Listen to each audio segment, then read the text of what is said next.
B.एड admission 2026-27 संपूर्ण विद्यार्थी वाट बघत आहे की साईटवर कोणत्याही प्रकारचे अपडेट नसल्यामुळे नवीन वेळापत्रक म्हणा किंवा साईटवर अशी कोणत्या प्रकारची तरी अपडेट नवीन आलेली आहे का. तर बघू शकता फॉर्म भरण्याची जी डेट होती ही 22 तारीख आहे. यामध्ये मुदतवाढ झालेली नाही आहे, तर आता चान्सेस नाही आहे मुदतवाढ होणार आहे. त्यानंतर दुसरा प्रश्न असा होता की ज्यांचे डॉक्युमेंट आता व्हेरीफाय झालेले नव्हते त्यांचे डॉक्युमेंट्स व्हेरिफिकेशन होणे सुरू आहे. म्हणजे तुमच्या फॉर्ममध्ये व्हेरीफाईड किंवा पार्शली व्हेरीफाईड, तर अशा प्रकारे तुमच्या लॉग इनमध्ये तुमच्या डॉक्युमेंटचे स्टेटस आलेले असू शकतात. ठीक आहे, आता काय करायचं बघा. राहिला प्रश्न आता पहिला चेक करू आपण की पुढील प्रोसेस काय असणार आहे. तर सर्वात प्रथम पुढील जे प्रोसेस असेल ही असेल provisional merit list. Clear.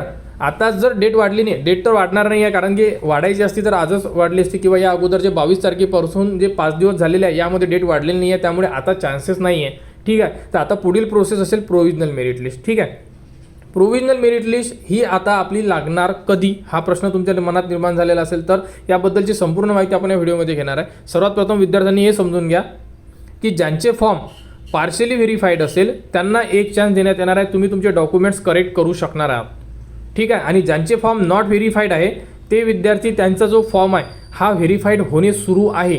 Me log in करून सुद्धा दाखवतो तुम्हाला, कारण की लास्ट व्हिडिओमध्ये जसं मी सांगितलं होतं एका विद्यार्थ्याचा फॉर्म नॉट व्हेरीफाईड होता, तो फॉर्म आज लॉग इन चेक केल्यानंतर व्हेरीफाईड झालेला आहे. म्हणजे त्या विद्यार्थ्याचा फॉर्म चेक झालेला आहे. म्हणजे याचा अर्थ असा आहे की डॉक्युमेंट्स अपलोड केले असेल, फॉर्म जर तुमचा लॉक असेल तर तुमचे जे डॉक्युमेंट्स आहे व्हेरिफिकेशन होणे सुरू आहे. तुम्हाला लॉग इन करून दाखवतोय बघा. तर यामध्ये तुमचा ID आणि पासवर्ड जो तुम्ही आतापर्यंत यूज केलेला ID टाका, पासवर्ड टाका आणि साइन इनला क्लिक करा. साइन इन केल्यानंतर बघू शकता या विद्यार्थ्याचा फॉर्म व्हेरीफाईड झालेला आहे. हा नॉट व्हेरीफाईड होता लास्ट व्हिडिओमध्ये, कारण की मी या विद्यार्थ्याची ID सांभाळून ठेवलेली होती चेक करण्यासाठी की या विद्यार्थ्याचा फॉर्म कधी व्हेरीफाईड होणार आहे. तर या विद्यार्थ्याचा फॉर्म व्हेरीफाईड झालेला आहे. तुम्ही सुद्धा तुमचे नॉट व्हेरीफाईडचे फॉर्म व्हेरीफाईड झाले का एकदा चेक करून घ्या. जर तुमचे इथे व्हेरीफाईड असेल तर तुमचा फॉर्म 100% ओके आहे. तुम्हाला काहीही करायची गरज नाही आहे. तुम्हाला एडिटसुद्धा करायचे काम नाही किंवा तुम्हाला एडिटसाठी ऑप्शन येणार का हे सुद्धा बघायची गरज नाही आहे. कोणाला बघावं लागेल, ज्यांचे फॉर्म पार्शली व्हेरीफाईड असेल त्या विद्यार्थ्यांच्या फॉर्ममध्ये त्रुटी आहे, त्रुटी इथे लिहून दिलेली आहे किंवा डॉक्युमेंट स्टेटसमध्ये जाऊन सुद्धा तुम्ही त्रुटी किंवा कोणते डॉक्युमेंट्स तुमचे रिजेक्ट झालेले आहे हे तुम्ही त्यामध्ये जाऊन चेक करू शकता. जे डॉक्युमेंट्स तुमचे रिजेक्ट झालेले असेल त्यामागचं रिझन चेक करा आणि ते डॉक्युमेंट्स प्रोव्हिजनल मेरिट लिस्ट लागल्यानंतर एडिटचं ऑप्शन तुम्हाला देण्यात येणार आहे. त्या पिरियडमध्ये तुम्ही तुमचे फॉर्म करेक्ट करू शकता. क्लिअर. आता तुम्हाला सांगतोय की प्रोव्हिजनल मेरिट लिस्ट कधी लागेल अंदाज लावू शकता तुम्ही, आणि प्रोव्हिजनल मेरिट लिस्ट आणि त्यानंतरची प्रोसेससुद्धा तुम्हाला समजून सांगतोय. बघा आता काय करायचं, याला लॉगआउट करतोय. बघा साईडवर आल्यानंतर टोटल किती विद्यार्थ्यांनी फॉर्म भरलेला आहे 66,321. अप्लिकेशन लॉक किती जणांनी केलेला आहे 61,137 विद्यार्थ्यांनी फॉर्म लॉक केलेले आहे.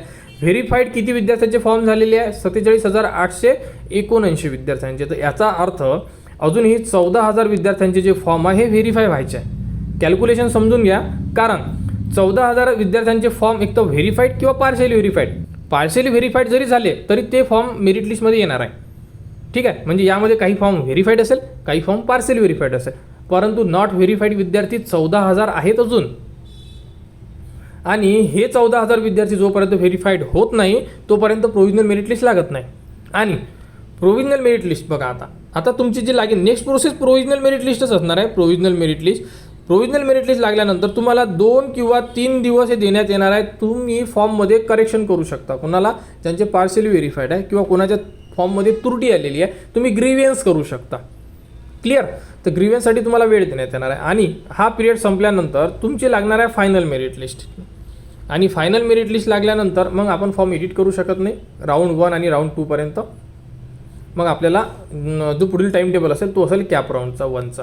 मग आपल्याला त्यामध्ये कॉलेजेस वगैरे ॲड करायचे आहे आणि कॉलेज ॲड केले की त्यानंतर अलॉटमेंट लागेल. अलॉटमेंट लागल्यानंतर कॉलेजला प्रवेश घ्यायचा. बाकीचे अपडेट आपण वेळोवेळी देऊ, परंतु सध्याची जी परिस्थिती आहे ही विद्यार्थ्यांना समजून सांगणं गरजेचं यासाठी आहे, कारण की ज्यांचे फॉर्म व्हेरीफाईड आहे ते विद्यार्थी तर ओके आहे, काही अडचण नाही आहे. परंतु ज्यांचे फॉर्म नॉट व्हेरीफाईड आहे, ज्यांचे फॉर्म पार्शली व्हेरीफाईड आहे ते विद्यार्थी टेन्शनमध्ये आहे की आमच्याकडे आता नॉन क्रिमिनल आलेला आहे, रिसिप्ट टाकली होती नॉन आलेला आहे, आता नॉन अपलोड करायचा आहे, करता येत नाही, फॉर्म लॉक आहे, अनलॉक होत नाही. अशा भरपूर साऱ्या अडचणी आहेत विद्यार्थ्यांच्या मनात. घाबरायचं कारण नाही आहे. संपूर्ण जी डिपार्टमेंट आहे हे आपल्याला वेळोवेळी चान्स देणार आहे. तर प्रोव्हिजनल मेरिट लिस्ट आता पुढे केव्हाही लागू शकते. जसे डॉक्युमेंट्स व्हेरीफाय झाले तुमचे की लगेच मेरिट लिस्ट लागणार आहे प्रोव्हिजनल. त्यामध्ये तुम्ही तुमचे नाव वगैरे संपूर्ण माहिती चेक करू शकता. काय चेक करायचं काय नाही करायचं या संदर्भात माहिती देण्यात येणार. तर BEd ॲडमिशन 2026-27मध्ये ज्याही विद्यार्थ्यांना अडचण असेल तुम्ही कमेंट्स करू शकता. कमेंट्सवर तुम्हाला माहिती देण्यात येणार. त्यासाठी आपल्या चॅनलच्या कनेक्टमध्ये राहा, चॅनलला सबस्क्राईब करा व हा व्हिडिओ इतरांपर्यंत शेअर करा.